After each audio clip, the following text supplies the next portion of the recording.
Let's go back to our conversation with Tom Lydon and Ward McCarthy. Thank you so much for sticking with us. So what do you think about Adam's prediction that really the jobs report, the December jobs number, the jobs created number is supposed to be about in line with the prior month, but still growth in the right direction with unemployment holding about steady, give or take a tenth of a percentage point.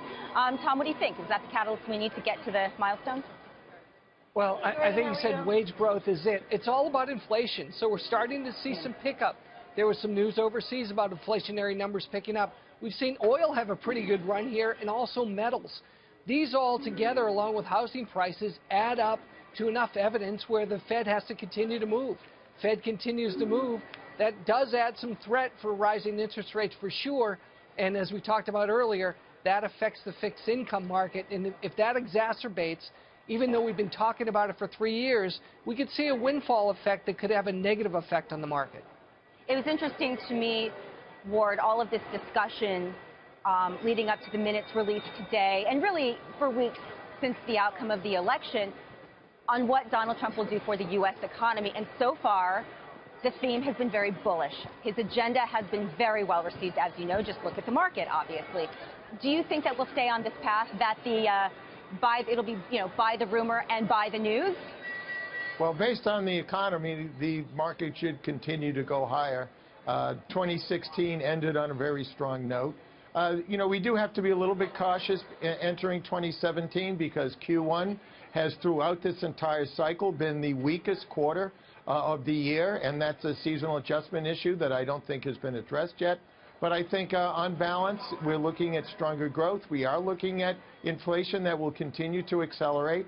And I think the most important aspect of Friday's employment numbers will be wage growth, and I think that average hourly earnings will be up 0.4% and knocking on the door of 3% year over year.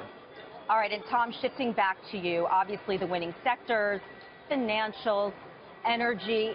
If you haven't gotten in on this rally, is it too late? And if you have new money, where should you put it today? I know you're an ETF guy. I know this is your area of expertise. But what is your advice for average investors? Long bonds, long stocks have worked very well for the past 8 years. I think you have to hedge in some areas, as we talked about rising rates. The ProShares interest rate hedge strategy, IGHG, actually shorts treasuries within a corporate bond portfolio. So that's something to think about.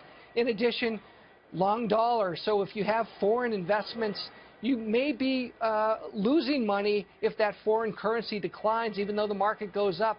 So that's something to think about. And finally, there's some great multi-strategy alternative ETFs that are out there. So ETFs are not just plain vanilla anymore. There's some great strategies, but it's important to do your homework. It was a blockbuster year for ETFs, $280 billion. That was a record year, right? So what are your expectations? I mean, is there still, as we saw in the first half, is there so much cash on the sidelines looking for a place to invest?